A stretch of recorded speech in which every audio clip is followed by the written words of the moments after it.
Welcome to our channel, where real stories not only touch your heart but also train your ears, your brain, and your voice in simple, powerful English.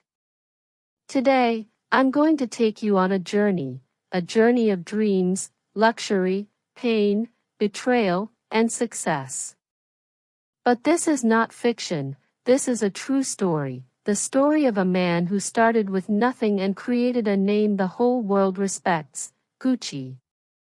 Yes, the brand you see on fashion runways, the brand worn by celebrities, kings, queens, and millionaires. But what if I told you that the man behind this billion-dollar brand once worked as a hotel porter? He opened doors, he carried luggage, he stood near staircases with a uniform. He was just a boy with a dream, and today I'm going to tell you how that boy became a legend. Watch till the end, and you will not only learn English, you will learn about life, business, struggle, and courage. You will discover how a vision can survive even betrayal and family war. Every word in this story is spoken slowly, clearly, and simply so you can listen, learn, and grow with every second. So now, let's begin part 1, The Hotel Boy. Let me take you back to the year 1881. A baby boy was born in Florence, Italy. His name was Guccio Gucci. His family was not rich, they lived a simple life. His father, Gabriele Gucci, was a leather craftsman. He made small items with his hands, belts, saddles, bags. He worked hard, but the family didn't earn much. Times were tough. Guccio was a quiet boy. He didn't have many toys, he didn't wear new clothes, but he had something many children didn't have, curiosity. He looked around and thought, why are some people rich? Why do some people dress so well? What makes them different? He didn't say these questions out loud, but he watched, he listened, he observed.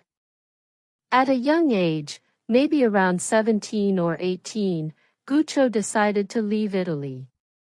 He was looking for work, a better future, and something exciting. He went to London, the capital of England, and there his life started to change. He found a job at the Savoy Hotel, one of the most luxurious hotels in all of London. But he was not a guest, he was a porter. A porter is someone who helps guests carry bags, open doors, and sometimes clean or serve quietly. Guccio wore a uniform and stood straight near the hotel entrance, waiting for guests.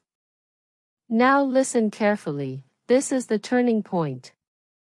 Most porters just do their job and go home. But Guccio, he watched, he observed every small detail of the rich people who walked into that hotel. He saw the way they dressed, he noticed their shoes, their coats, their leather bags. And that's when he had a thought, these people carry bags that show their class, their style is not just fashion, it's status. What if I could make something like that? What if I could bring Italian craftsmanship into luxury fashion? That thought stayed in his mind, and the magic of Gucci was born in silence, in his mind, while he was still wearing a hotel uniform. For years, Guccio continued working, he didn't jump into business right away. He studied, not from books, but from people. He watched how the guests talked, how they held their bags, what they liked, what they hated. He understood rich people, how they think, how they shop, what makes them feel powerful. He was learning luxury just by watching it from the side. And during all this time, he never forgot his roots. He remembered his father's small leather workshop back in Florence, and one day he decided to go back. Guccio returned to Florence in the early 1900s. By now, he was a man with a plan. He was around 39 years old when he finally opened a small leather goods shop in 1921. He called it Gucci. At first, it was not a fashion brand. He sold high-quality leather bags inspired by the ones he had seen in the hotel. His goal was simple: bring luxury and style to Italy using local craftsmanship. But it wasn't easy. He didn't have a lot of money. He worked every day, long hours, with his hands. Designing, stitching, selling. But slowly, people noticed his leather bags were beautiful, strong, and stylish. They had class, they had elegance, and soon the name Gucci became famous in Florence. People didn't just say, "I need a bag." They said, "I want a Gucci." And that, my friend, is the beginning of a fashion empire. Part 2: The Rise of Gucci. But while the bags were elegant, while the craftsmanship was flawless, the road to success was not easy. Gucci wasn't just fighting against other brands, he was also fighting against his own family's expectations. You see, Gucci wasn't just creating a business, he was creating a legacy, and legacies come with challenges. One of those challenges was his own sons. By the late 1930s, Gucci had built his name and reputation. His bags were now sought after by royalty, movie stars, and business tycoons. Gucci's name was starting to shine, but the real power and transformation would come with the entry of his sons. Gucci had 3 sons: Aldo, the oldest, who was driven, confident, and often a bit forceful in his decisions; Vasco, the second son, who was quieter and less involved in business; and Rodrigo, the youngest, who at first was not interested in the business at all. But Gucci was not just creating a business empire, he was creating a battle for control. As his brand grew, his sons wanted to have their say in how the company would be run. It was clear that the time would soon come when Gucci's sons would fight for power, each believing that their vision for Gucci was the right one. But before that, the brand had to grow, and it would grow because Aldo, the eldest son, was determined to take Gucci to new heights. In the 1950s, Aldo made a bold move. He decided to take Gucci from a small Florence-based brand and turn it into a global empire. He set his sights on America, a country that was quickly becoming the center of the fashion world. Why America? Because America, with its growing wealth and glamorous lifestyle, was the perfect place for Gucci's leather bags, shoes, and accessories. Americans loved luxury, they loved status symbols, and Gucci was about to become one of the most powerful status symbols of all time. But Aldo faced an enormous challenge. He had to make Gucci more than just a high-quality product. He had to make it a cultural phenomenon. So he focused on advertising, marketing, and creating a story that would make people want Gucci products. Aldo's genius was in making Gucci a lifestyle. He didn't just sell products, he sold a dream, the idea that when you wore Gucci, you were not just wealthy, you were also part of a select group of elite individuals. Gucci became a symbol of sophistication, class, and world-class taste. One of the key moments that helped solidify Gucci's identity was the creation of its now famous green and red stripes. These stripes weren't just for decoration, they became the mark of luxury. If you saw the stripes, you knew it was Gucci. It was simple, it was bold, it was powerful. But how did the stripes become so iconic? It all started when Aldo Gucci decided that his products needed something special, something memorable. He drew inspiration from the idea of Italian equestrian style, the kind of horses and riding gear used by wealthy Italians in the past. He combined this heritage with modern fashion and design. It was genius. The green and red stripes became the signature design that would be recognized worldwide. People began to associate those colors with luxury, elegance, and exclusivity. As the 1960s rolled around, Gucci had officially become an international phenomenon. The brand was no longer just about handbags, it had expanded into shoes, belts, scarves, ties, and even clothing. Gucci was everywhere, and the more Aldo pushed Gucci forward, the more the brand became tied to royalty, film stars, and the rich.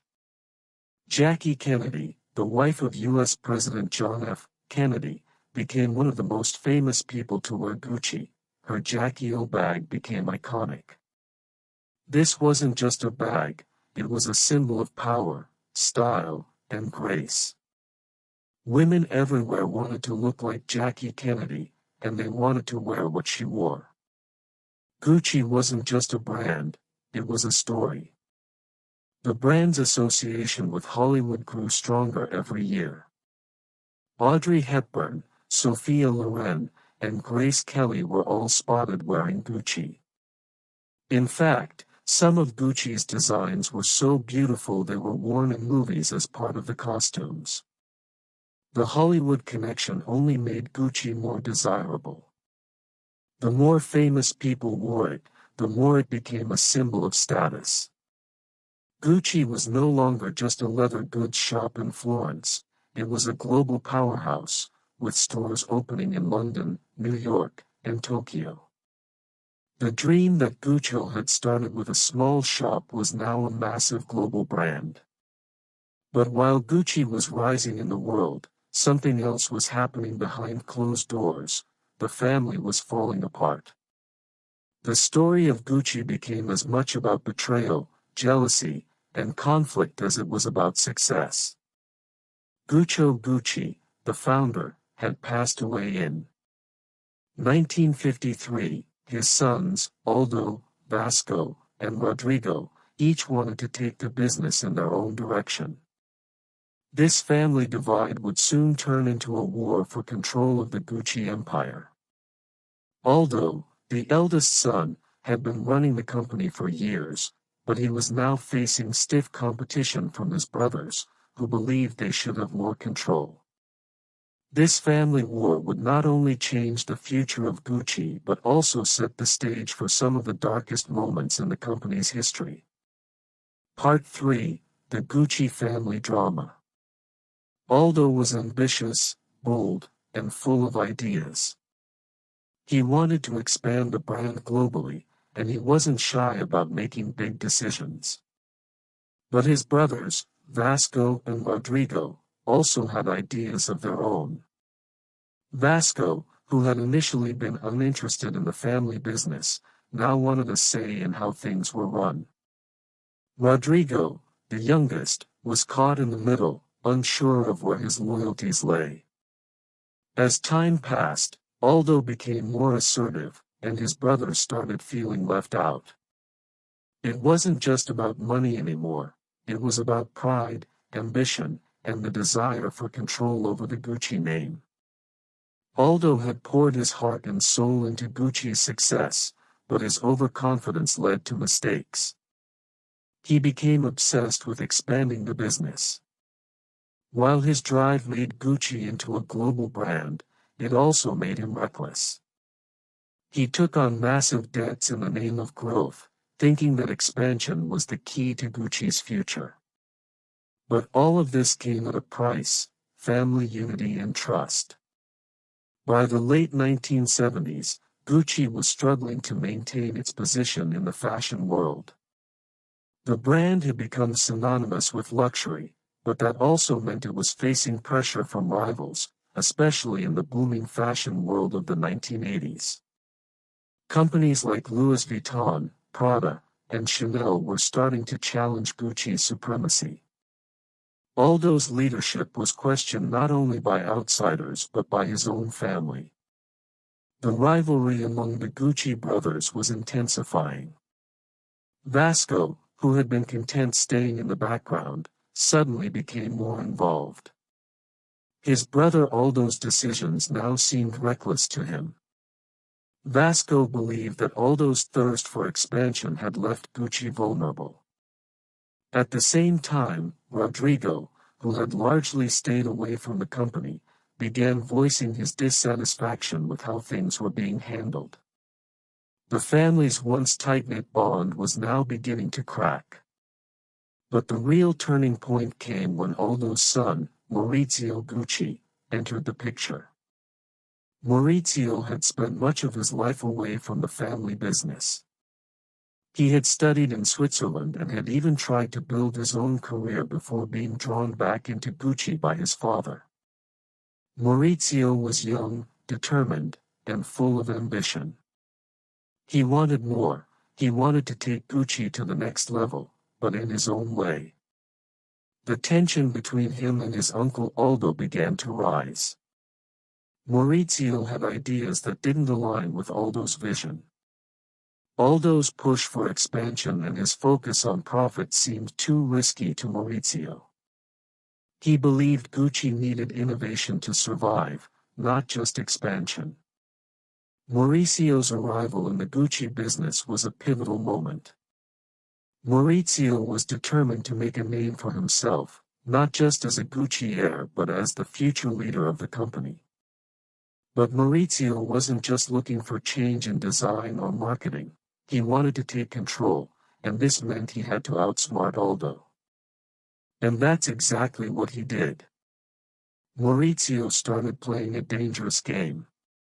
He befriended people who had conflict with Aldo, including powerful board members, and subtly began to build his own network within Gucci.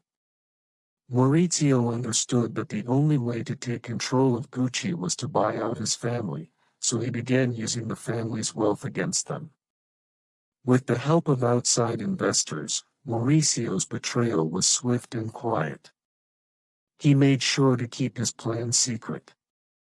One day, Aldo found out, but by then it was too late. Maurizio had already secured enough support to oust Aldo from his position. The man who had taken Gucci from a small shop in Florence to a global powerhouse was now cast aside.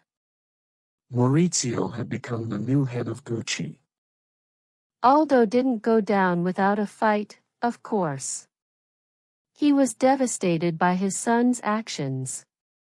The betrayal stung even more because Maurizio was not just a son to him, he was a symbol of Gucci's future. But in the end, Aldo was forced to step aside. He lost control of Gucci to the very family he had built the empire for. But Mauricio's victory wasn't complete. While he had gained control, he didn't have full support from the Gucci family. Rodrigo and Vasco were still skeptical about Mauricio's leadership, and they believed he wasn't ready to handle the power he had just seized. Maurizio Gucci now had everything he wanted. He was in charge of one of the world's most famous luxury brands. But with great power came great responsibility and great pressure. The Gucci empire had grown into a multi-billion-dollar business, but it was also highly fragile. The world of luxury fashion was constantly changing, and Gucci had to evolve to stay at the top. Maurizio had a new vision for the brand. He wanted to modernize Gucci, appealing to a younger, more fashionable audience. But there was one problem: his bold ideas started clashing with the traditionalists in the family. Mauricio's ambition had alienated many, and now even the brand's loyal customers were unsure of the direction Gucci was taking. Maurizio Gucci's story was no longer just about business and fashion, it was about betrayal, love, and revenge. The same man who had taken control of one of the world's most prestigious fashion houses was now about to become part of a scandal that would shock the world. Mauricio's personal life was in many ways as dramatic as the business conflicts within the Gucci family. He had married Patricia Reggiani, a beautiful and ambitious woman, in 1972. Patricia came from a wealthy background, but her relationship with Maurizio wasn't just about love, it was about power. She wanted to be part of the Gucci legacy, and she saw Maurizio as her ticket to a luxurious life. Together, they seemed like the perfect couple, but behind closed doors, their marriage was full of struggles. In the early years, Maurizio and Patricia's relationship was rocky. They were often seen at glamorous events, living a life of excess, but their marriage was far from perfect. Mauricio's growing commitment to Gucci's business took a toll on his personal life. He became distant and focused more on the company's growth, leaving Patricia feeling neglected. Patricia, who had always craved attention and power, became frustrated with Mauricio's lack of interest in her and her desires. She wanted more than just a life of luxury, she wanted control, influence, and a greater stake in Gucci's future. As time went on, Patricia's dissatisfaction with her marriage grew. She wasn't content just being the wife of the Gucci heir, she wanted to be in control of the brand itself. But Maurizio was becoming more and more focused on expanding Gucci's global reach. He had already made significant moves to modernize the company, but his marriage was starting to fall apart. By the early 1980s, Maurizio had completely distanced himself from Patricia, their divorce became inevitable. What followed was one of the most public and bitter divorces in history. Patricia felt humiliated and betrayed, and she wasn't going to let Maurizio get away without paying the price. The separation left her emotionally shattered but also with a deep sense of anger and resentment toward her ex-husband. Maurizio, on the other hand, seemed cold and uninterested in fixing their broken relationship. He was ready to move on, focusing even more on Gucci's future. While Patricia was devastated by the turn of events, the tension between Maurizio and Patricia grew to a boiling point. Patricia's resentment was growing every day, and she could not shake off the sense of betrayal. She was no longer just angry at Maurizio for abandoning her, she was furious at how he had ruined everything she had built around the Gucci name. As the years passed, Patricia began to develop an obsession with Mauricio's life, watching his every move from a distance and growing increasingly bitter. It was at this point that Patricia began to plot. Patricia didn't just want revenge in the form of a bitter divorce settlement, she wanted something far more shocking. She wanted Maurizio dead. To her, this wasn't just about getting back at him for the divorce, it was about reclaiming the control she had lost when Maurizio had left her for another woman and for the business. Mauricio's life was starting to unravel in the most dramatic way possible. Patricia began seeking out hitmen to carry out her plan. She reached out to a former lover who had connections to criminal elements and began putting the pieces together for a murder plot. She didn't want just anyone to kill Maurizio, she wanted someone who could do it in a way that seemed like an accident or a random crime. She carefully chose the date and location, planning to carry out the murder in the most shocking way possible. On March 27, 1995, Maurizio Gucci was walking into his office at Gucci's Milan headquarters. It was a typical day, and Maurizio had no idea what was about to happen. As he approached the entrance of his office building, a gunshot rang out, striking him in the back. Maurizio fell to the ground, unable to defend himself. His death was swift, he was shot 3 times, each shot hitting him in critical areas. The assassin, a man named Antonio Dantas, had been hired by Patricia. He was paid to kill Maurizio as part of the elaborate scheme that Patricia had masterminded. She wanted him dead not just for personal revenge but to make a statement, to remind Maurizio that he could not walk away from their past without consequences. As Maurizio lay dying on the cold marble floor, he must have thought about the family business he had fought so hard to build. He had made a name for himself in the fashion world, but now his life had come to a tragic and violent end. Patricia, who had orchestrated the murder, was now free from Mauricio's shadow, but her actions would soon lead to a far more dramatic downfall. The murder of Maurizio Gucci was a sensational crime that immediately captured the attention of the media. The fashion world, which had been watching Gucci's dramatic changes, was now in shock. How could such a powerful and successful man die in such a violent and brutal manner? The investigation into Mauricio's murder was swift, and it didn't take long for the police to uncover the shocking truth. Patricia Reggiani, Mauricio's ex-wife, was arrested and charged with conspiracy to murder.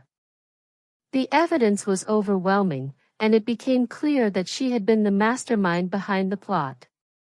Patricia had planned the murder carefully, using her wealth and influence to arrange everything from the hitmen to the logistics. She had been driven by jealousy, revenge, and a twisted sense of power.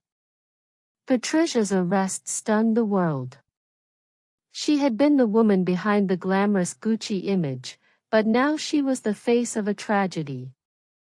The once promising future of Gucci was now overshadowed by the dark legacy of a family torn apart by betrayal, murder, and revenge. After Mauricio's death, the Gucci brand had to deal with a storm of controversy. The family squabbles, the divorce, and the murder that had unfolded so publicly had left a scar on Gucci's reputation. Many believed that the company would crumble under the weight of this scandal, but in reality, Gucci's spirit was too strong to be destroyed by the tragic events of the past. At the time of Mauricio's death, the Gucci brand was a bit stagnant. There were many challenges facing the company: internal conflict, lack of direction, and an increasingly competitive luxury market. Gucci's traditional image was beginning to feel outdated, and the luxury industry was changing. So, the Gucci family was at a crossroads. Would they continue on the same path, or would they take a bold risk and reinvent the brand entirely? It didn't take long for new leadership to step in, and the first step was bringing in Tom Ford, a young designer from the United States. Ford's entry into Gucci marked the beginning of a new era for the company, an era that would completely revitalize the brand. Ford was bold, innovative, and had a unique vision. He was determined to transform Gucci into a global fashion powerhouse, one that was as cutting-edge as it was luxurious. Ford's first collections for Gucci were game-changers. His designs were edgy, modern, and sensual, and they resonated with a younger, more fashion-forward audience. Under his direction, Gucci became synonymous with high-end glamour and sophistication, and it wasn't long before the brand was once again on the cutting edge of fashion. Under Tom Ford's leadership, Gucci experienced a renaissance. Ford's first Gucci show in 1995, shortly after Mauricio's death, was a statement to the world. He showcased a bold new vision that mixed luxury with sex appeal, and it was an instant success. Revenue skyrocketed as Ford's designs caught the attention of the fashion world. His work had a massive impact on Gucci's image and identity, turning it into one of the most coveted fashion labels globally. In just a few years, Ford helped increase Gucci's profits by over 500%. His provocative campaigns, which often featured high-profile supermodels and celebrities, brought Gucci back to the forefront of fashion. The brand was now known for its bold designs, luxurious appeal, and powerful presence in the fashion industry. Ford's influence was not just about design, it was also about marketing. He transformed Gucci from a traditional brand into a global fashion phenomenon. His use of advertising and celebrity endorsements helped solidify Gucci as a status symbol for the rich and famous. The brand became synonymous with success, power, and wealth. Gucci's rise under Tom Ford wasn't just about design and innovation, it was also about a financial explosion. In the late 1990s, Gucci's revenues exploded from around $500 million to $2.5 billion.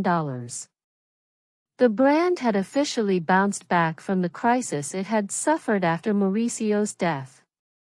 One of the most impressive aspects of Gucci's resurgence was how it managed to capture the attention of a new generation of young, wealthy consumers. As the 2000s progressed, Gucci became more than just a luxury brand, it became a symbol of modern success. Celebrities, musicians, actors, and athletes all wore Gucci, and it became an essential part of the fashion elite's wardrobe. By the early 2000s, Gucci was one of the most valuable fashion brands in the world.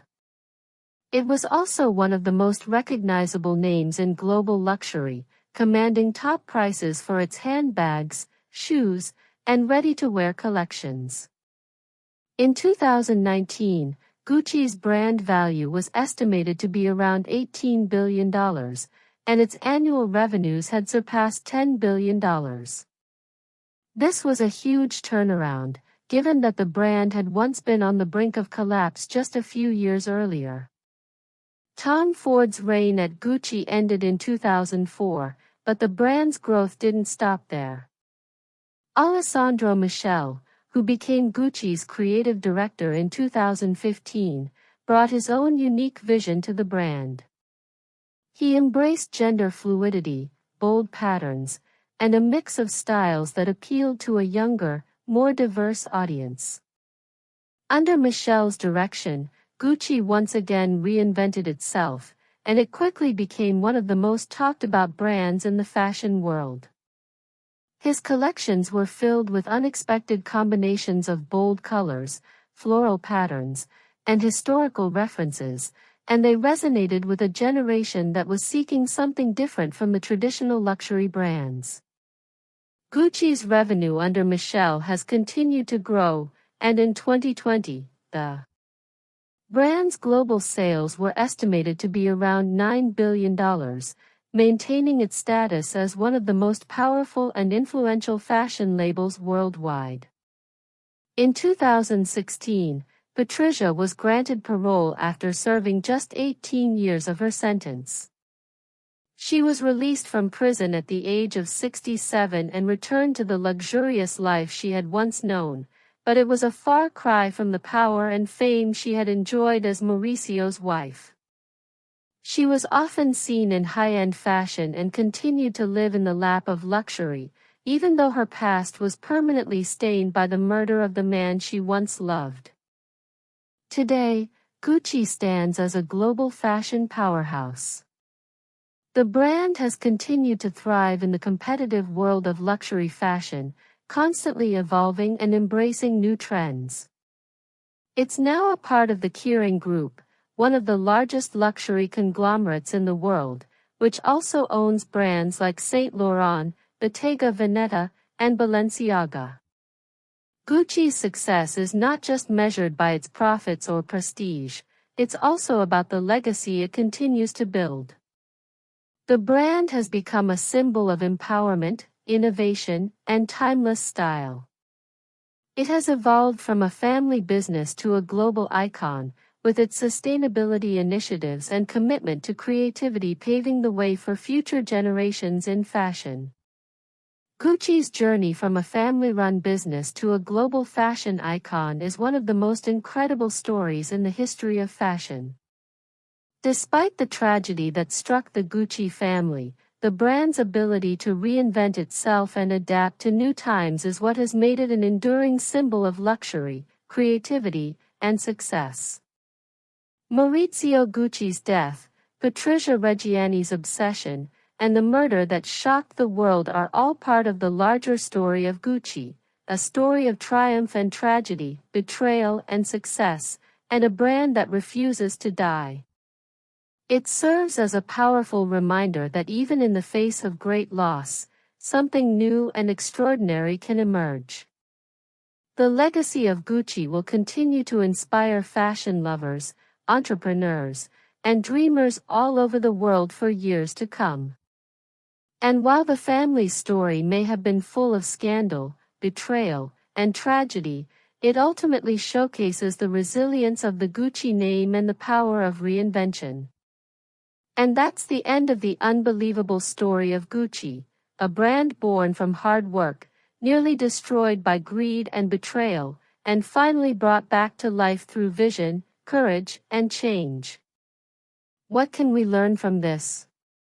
1. Success can be taken away if we forget our values. 2. Family or business trust is powerful, but so is betrayal.